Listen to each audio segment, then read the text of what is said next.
നഗരം വികസിക്കാനാണ് പോലും അത്ര. മോന്തിക്കിട്ടൊന്ന് കൊടുക്കാൻ പാടില്ലായിരുന്നു മുത്തശ്ശന്. അപ്പ മുഖം വികസിക്കുന്നൊന്ന് കാണായിരുന്നു.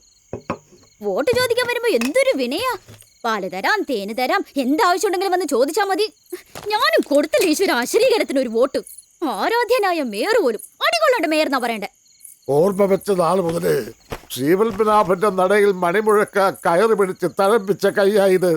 ഈ കൈ കൊണ്ട് ഇനി ഒരു ദുഷ്ടന്റെ കാല് പിടിക്കാൻ വയ്യ. മുത്തശ്ശൻ ഇനി ആരുടെയും കൈയും കാലൊന്നും പിടിക്കാൻ പോണ്ട. ഞാനൊന്ന് പോയി കാണട്ടെ മേയറെ. അയാളുടെ മുഖത്ത് നോക്കി രണ്ട് വർത്താനം എനിക്ക് പറയണം. വേണ്ട മോളെ, ഈ ഭൂമിയും വീടും ഒക്കെ നമുക്ക് കിട്ടാൻ കാരണക്കാരനായ ഒരാളുണ്ടല്ലോ, പൊന്നു തമ്പുരാൻ. നാളെ ഞാൻ അദ്ദേഹത്തെ ഒന്ന് മുഖം കാണിക്കാൻ പോവുക.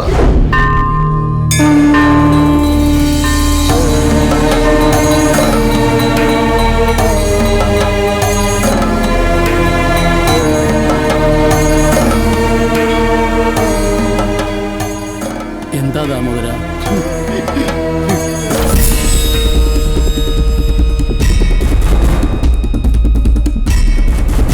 ഇതിനെയാണ് ഉരളി എന്ന് മദ്രത്തോട് സങ്കടം ബോധിപ്പിക്കുക എന്ന് പറയുന്നത്. ചെങ്കോലും കിരീടവും ഇല്ലാത്ത മഹാരാജാവാണ് ദാമോദര ഞാൻ. പൂർവികന്മാർ ചെയ്ത സുഹൃതം കൊണ്ട് നാട്ടുകാരിപ്പോഴും ബഹുമാനവും ആദരവും തരുന്നു. താനിപ്പോൾ പറഞ്ഞില്ലേ പുഷ്പം പ്രകാശൻ, ആ പ്രകാശൻ്റെ കയ്യിലെ ആ കൊട്ടാരം വക സ്വത്തുക്കൾ പലതും. തോവാളയിൽ നിന്നും പൂക്കച്ചവടത്തിനെത്തിയത് അയാള് കൊട്ടാരത്തിലെ ദാസനായി പറ്റിക്കൂടി. പാവം കരുതി കുറെ സഹായിച്ചു.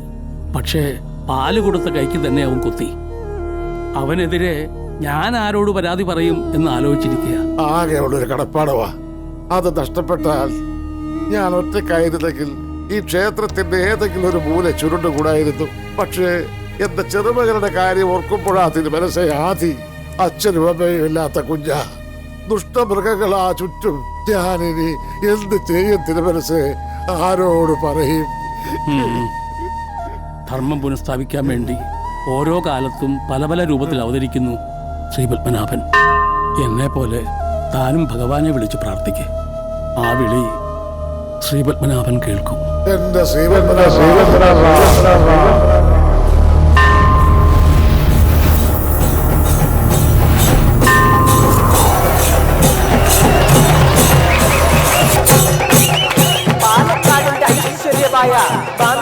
മാരിയമ്മൻ ക്ഷേത്രത്തിലെ ഉത്സവത്തോടനുബന്ധിച്ചുള്ള ഫ്ലോട്ടുകളുടെ ഘോഷയാത്രയാണ് അടിവരിച്ച് കടന്നു വന്നുകൊണ്ടിരിക്കുന്നത്. മീനാക്ഷിയമ്മയ്ക്ക് വേണ്ടി മക്കൾ പ്രേംകുമാർ, ഹരികുമാർ രാക്ഷസ നിഗ്രഹം ചെയ്യുന്ന ആദ്യ പരാജയം. പേര് പ്രശ്നപ്പെടുത്താൻ ഒട്ടും താല്പര്യമില്ലാത്ത മീനാക്ഷി മന്ദിരത്തിലെ കുഞ്ഞിരാമൻ നമ്പ്യാർ അവറുകളാണ്. റിട്ടയർഡ് മേജർ കുഞ്ഞിരാമൻ നമ്പ്യാർ അവറുകളാണ് നമ്മുടെ ഈ നാടിന്റെ അഭിമാനമായ മക്കൾ തിലകം എംജിആറും വില്ലനും തമ്മിലുള്ള വാൾഫൈറ്റ് സ്പോൺസർ ചെയ്തിരിക്കുന്നത് അസീം ആൻഡ് കമ്പനി ആലത്തൂർ.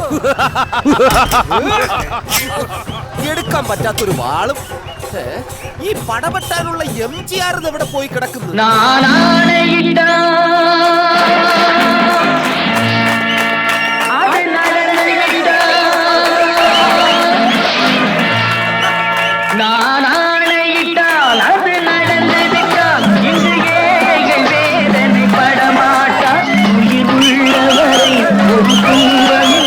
அவர் கண்ணீர் கடலிலே விழமாட்டார், அவர் கண்ணீர் கடலிலே விழமாட்டார்.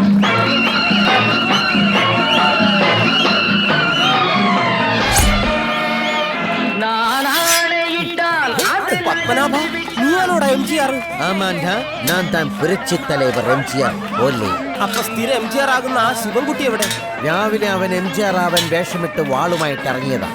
പക്ഷേ അവൻ ചെന്നപ്പെട്ടത് പുതുതായി ചാർജ് എടുത്ത SI മുരുകേശിന്റെ മുന്നിൽ. ആ കാലമടന് മുമ്പിലോ? എന്നിട്ടെന്താവാൻ ഇപ്പോ ബീഹാറിലേക്ക് പോയിക്കൊണ്ടിരിക്കുക. എന്തിന്? മാവോയിസ്റ്റ് ആണെന്ന് പറഞ്ഞ് തെളിവെടുക്കാം. എന്റെ ഈശ്വര,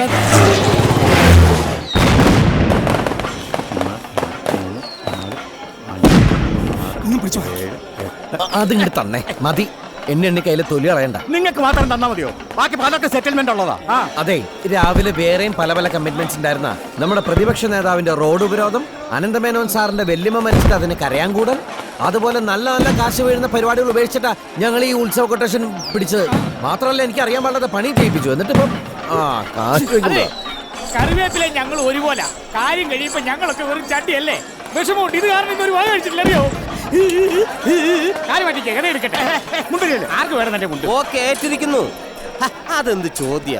പാലക്കാട് വന്ന് ആരോട് വേണോ ചോദിച്ചു നോക്ക്, ഞങ്ങളുടെ പ്രൊഫഷണലിസത്തെ കുറിച്ച് പറഞ്ഞു തരും. കൂവു എന്ന് പറഞ്ഞാൽ കൂവിയിരിക്കും, കുറുക്കം പോലും ദക്ഷിണ വച്ച് നമസ്കരിക്കും. അപ്പൊ ആളൊന്നിന് 200 രൂപ മറക്കണ്ട. ഓക്കെ. എന്താണ് സരസപ്പ കോള്? നിയമസഭയിൽ പോയി കൂവാൻ? നിയമസഭയിൽ പുറത്തുനിന്ന് ആളെ വേണ്ടല്ലോ, അവിടെ തന്നെ ഉണ്ടല്ലോ തുണിപൊക്കി കാണിക്കാനും തെറി പറയാനും കൂവാനും ഒക്കെ ഉള്ള ആളുകൾ. ഓ ഞാനത് പറഞ്ഞു. ഇത് നമ്മുടെ സൂപ്പർ സ്റ്റാർ രമേശിന്റെ മാനേജർ. എന്താ കോള്? നാളെ മെഗാസ്റ്റാർ രാമുവിന്റെ പടം റിലീസാ നമ്മുടെ പാലക്കാട് പ്രിയദർശിനിയിൽ. ആ പടം കണ്ട് കൂവാൻ 100 പേരെ വേണമെന്ന്. അതെങ്ങനെ പറ്റും? ഈ രാമുവിന്റെ മാനേജറിന് അയാളുടെ പടത്തിന് കൈയടിക്കാൻ വേണ്ടി 100 ചില ആൾക്കാരെ വേണമെന്ന് പറഞ്ഞിരിക്കാം. രണ്ടെണ്ണത്തിന് കൂടെ ആളെ തെയ്യൊന്നും. അയ്യോ അത് പ്രശ്നമാകുമല്ലോ. അതില് ടെൻഷൻ വേണ്ട. രാമുവിന്റെ പടമല്ലേ, 3 സീൻ കഴിയുമ്പോ കൈയടിക്കാൻ വന്നവർ തന്നെ കൂവിക്കോളും. അത് ശരിയാ. നീ ആ പൈസ എടുത്ത് എല്ലാവർക്കും കൊടുത്തേ. എന്റെ പൈസ. പിന്നെ നാളെ വൈകുന്നേരം കൃത്യം 6 മണിക്ക് എല്ലാവരും ടൗൺ ഹാളിലെത്താൻ പറയണം. 6 മണിക്കല്ലേ? അവിടെ എന്താ പരിപാടി? എടാ നാളെ അവിടെ കവി സമ്മേളന. കുറച്ച് ബുദ്ധിജീവി ലുക്കുള്ളവരോട് കൂട്ടിക്കും. കവിത കേട്ട് തലയാട്ടാനുള്ളതാ.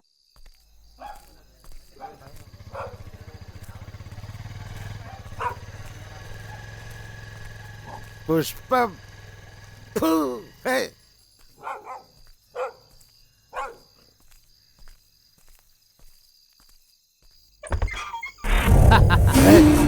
എന്താ ഇവിടെ? താൻ എങ്ങനെ ഇതിനകത്ത് വന്നു? മീരേ, മോളെ മീരേ. ദാമോദരൻ സാറ് വെറുതെ ബഹളം ഉണ്ടാക്കണ്ട. മോള് ഇവിടെ തന്നെ ഉണ്ട്. കണ്ണപ്പ മോളെ മീരേ. മോളെ എന്താ ഇത്? അവളെ വിടടാ ദുഷ്ടന്മാരെ. വിടാ, ഒരു പോറല് പോലും ഏൽക്കാതെ ഇവളെ വിട്ടേക്കാം. പക്ഷേ ഇതിലൊരു ഒപ്പിട്ടാ മതി. മുതലാളി ആദ്യം പറഞ്ഞതിന്റെ ഇരട്ടി പണം തന്നാ വിട്ടിരിക്കുന്നു. ദാമോദരൻ ചേട്ടൻ ഇതിന്റെ അടിയിലൊന്ന് ഷൂന്ന് വരച്ചാ മതി, ബാക്കിയൊക്കെ മുതലാളി നോക്കിക്കോളൂന്നേ.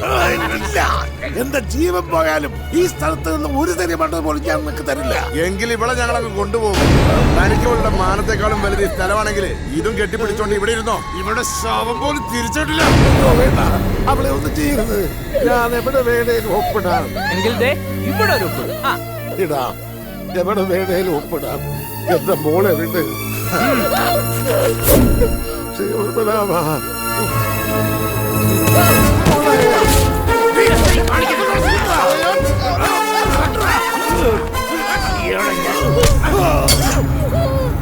അതെ, തൽക്കാലം ഇവിടെ ഞങ്ങളങ്ങ് കൊണ്ടുപോവാ. താൻ അവിടെ വന്ന് ഒപ്പിട്ടാ മതി. എന്റെ ശവത്തെ ചവിട്ടി എന്തെങ്കിലും ഇവിടെ കൊടുത്ത് കൊണ്ടുപോകും.